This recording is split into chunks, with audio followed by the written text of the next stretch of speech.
এই টাকাটা আপনি একটু রাখেন। ভাই থামেন, এই বীমা কোম্পানিতে টাকা জমা দিবেন না। এই আপনি কে? আপনি এখানে বাধা দিচ্ছেন কেন? 3 মাস ঘুরানোর পর একটা চেক দিয়েছেন, ভুয়া আছে।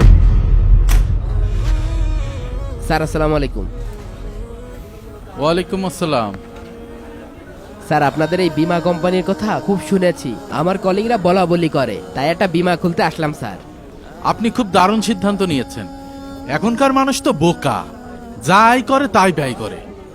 শোনেন ভাই, ধরেন আপনার একটা অ্যাক্সিডেন্ট হলো, তখন আপনার পরিবারকে কে দেখবে?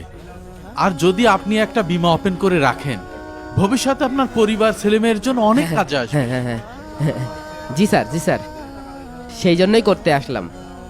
ও আচ্ছা, আপনি কত বছর মেয়াদি বীমা করতে যাচ্ছেন? স্যার একটু কতদিন মেয়াদি আছে স্যার? আমাদের এখানে 3 বছর, 5 বছর আর 10 বছর। আপনি কোনটা করবেন? স্যার 7 বছর চাচ্ছিলাম স্যার। 7 বছরেরটা করবেন কেন? 10 বছরেরটা করেন। 10 বছর মেয়াদি যেটা করবেন ওটাই আপনি প্রফিট পাবেন বেশি। ও তাহলে 10 বছরেরটাই দেন স্যার। ও আচ্ছা, আপনি কাগজপত্র জমা দিয়েছেন? জি স্যার, ওই পাশে স্যারের কাছে কাগজপাতি সব জমা দিয়েছি, ছবিও জমা দিয়েছি স্যার। স্যার ওনারা বললো এই টাকাটা আপনি একটু রাখেন। ভাই থামেন, ভাই আপনার কাছে অনুরোধ, এই বীমা কোম্পানিতে টাকা জমা দিবেন না। কিন্তু কেন? এই আপনি কে? আপনি এখানে বাধা দিচ্ছেন কেন? বাহ স্যার বাহ, আমাকে চিনতে পারছেন না? সেই 10 বছর আগের কথা মনে করেন তো। স্যার আসবো? আসেন আসেন,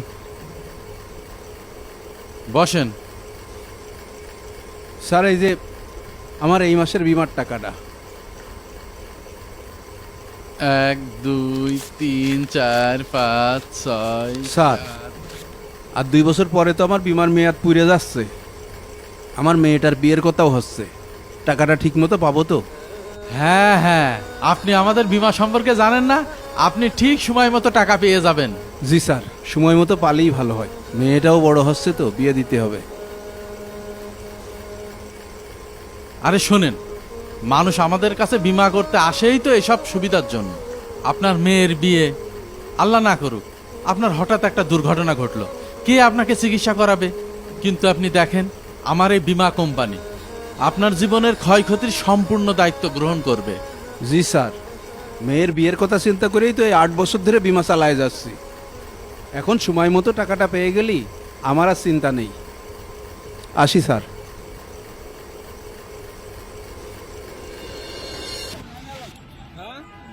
এই মাহমুদ ভাই, দাঁড়াও দাঁড়াও দাঁড়াও, এত তাড়াহুড়ো করে কনে যাচ্ছ? দোকানটা নিলাম, কিরাম হয়েছে কও? ফাইন হয়েছে। আরে দাঁড়াও দাঁড়াও, যাচ্ছ কনে? আর ভাই বইলো না, আমার একটা বীমা আছে, বীমা অফিসে টাকাটা জমা দিয়ে কাজে যেতে হবে।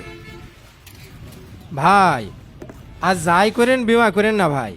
আরে তোমরা তো হিসেব কিতেব বোঝো না, যা আয় করো তাই খরচ করো, সঞ্চয় কিছু আছে? এখন একটা বিপদ হলে কে দেখবে? কেন, আল্লাহ বাঁচাবে। আল্লাহর পারে ভরসা করে ঘরে বসে থাকলে তো আর হবে না, নিজের চেষ্টাটা তো করতে হবে। ভাই আমিও 5 বছর ধরে একটা বীমা কোম্পানিতে টাকা রাখছিলাম, কোম্পানিটি ছিল ভুয়া কোম্পানি, আমাকে আজ দেয় কাল দেয় বলে ঘুরিয়ে ঘুরিয়ে কোম্পানি উধাও। কি লাভ বলেন? নিজের টাকা নিজের কাছে রাখাই শান্তি। শোনো ভাই, তোমাদের বুঝ তোমাদের কাছে, আমার বুঝ আমার কাছে। স্যার আমার 10 দিন পরে আসতে বলছিলেন, আমার অ্যাকাউন্টটা কি চেক করেছেন? আরে ভাই, আপনাকে তো আসতে বলছিলাম, কিন্তু আপনার ফাইলটা যে অফিসারের কাছে আছে সে অফিসার তো ছুটিতে রয়েছে। আপনি এক কাজ করেন, আগামী মাসে আসেন। এইটা কিরাম কথা হইল? বীমার মেয়াদ শেষ হয়ে গেল, আপনি বললেন প্রথম মাসে দেওয়া যাবে না, পরের মাসে আসেন। পরের মাসে আসলাম, আপনি বলছেন 10 দিন পরে আসেন। আজ 10 দিন পরে আসলাম, এখন বলছেন আবার সামনের মাসে। আরে ভাই, আপনি বুঝছেন না কেন? আপনার ফাইলটা যে অফিসারের কাছে আছে সে এখন নাই অফিসে, সে ছুটিতে রয়েছে। ভাই 10টা বছর ধরে টাকাটা জমাইছি, অনেক কষ্ট করে ভাই, এখন কাজের সময় যদি টাকাটা না পাই তাহলে আমার লাভ কি হলো? আমার টাকাটা দেন। আপনি বিষয়টা বোঝেন। এখন আপনাকে টাকা দেওয়া সম্ভব না। আমার টাকা আমার দেবেন, সমস্যা কোথায়? ওই অফিসার আসুক, আপনার টাকা আপনি পাবেন। এখন যান তো, দূর, যান তো। যাচ্ছি, তবে সামনের দিন টাকাটা রেডি রেখেন। আসেন ভাই আসেন, আপনার কথাই ভাবছিলাম। বসেন, আপনার চেক রেডি হয়ে গেছে, এই নেন। স্যার, আজকে চেকটা দিয়ে আপনি যে কি বড় উপকার করলেন। আসি স্যার। আসেন। আল্লাহ। 10টা বছর ধরে গায়ের ঘাম পানি করে এই জায়গায় নিয়মিত টাকা জমা দিয়ে গেছি, এই লোক আমাকে ঠকিয়েছে। এই ভাই, এই কি সব উল্টোপাল্টা কথা বলছেন? আপনাকে আমরা কিভাবে ঠকাইছি? আমি আপনাদের কোম্পানিকে বিশ্বাস করে আমি টাকা জমা দিয়েছি, যাতে বিপদের সময় টাকাটা আমার কাজে আসে। কিছুদিন পরে আমার মেয়ের বিয়ে, এখন এই বিপদের ভিতরে আপনি আমাকে নতুন করে বিপদে ফেলেছেন। শোনেন, কোনো উল্টাপাল্টা কথা বলবেন না। আপনাকে আমরা কি বিপদে ফেলেছি? আপনার কি আমাদের কোম্পানির সুনাম সম্পর্কে কোনো ধারণা আছে? আপনি আমার নতুন গ্রাহকের সামনে কি আবল তাবল কথা বলছেন? আমি কিন্তু আপনার বিরুদ্ধে আইনি ব্যবস্থা নেব। আপনি কি আইনের ব্যবস্থা নেবেন? আইনি ব্যবস্থা তো আমি নেব। 3 মাস ঘুরানোর পরে একটা চেক দিয়েছেন, ভুয়া চেক। ভুয়া? কই দেখি। এই দেখেন,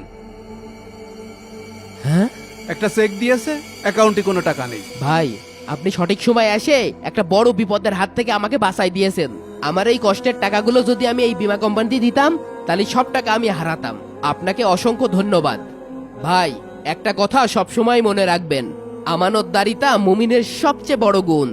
মহান আল্লাহ তাআলা বলেন, তোমরা আমানত সমূহ প্রাপকের কাছে পৌঁছে দাও, আর যখন মানুষ বিচার মীমাংসা করে তখন ইনসাফ ভিত্তিক বিচার মীমাংসা করো। আপনি যেটা ইনার সাথে করলেন, এই রকম কাজ আপনাদের গ্রাহকের সাথে অন্তত করবেন না।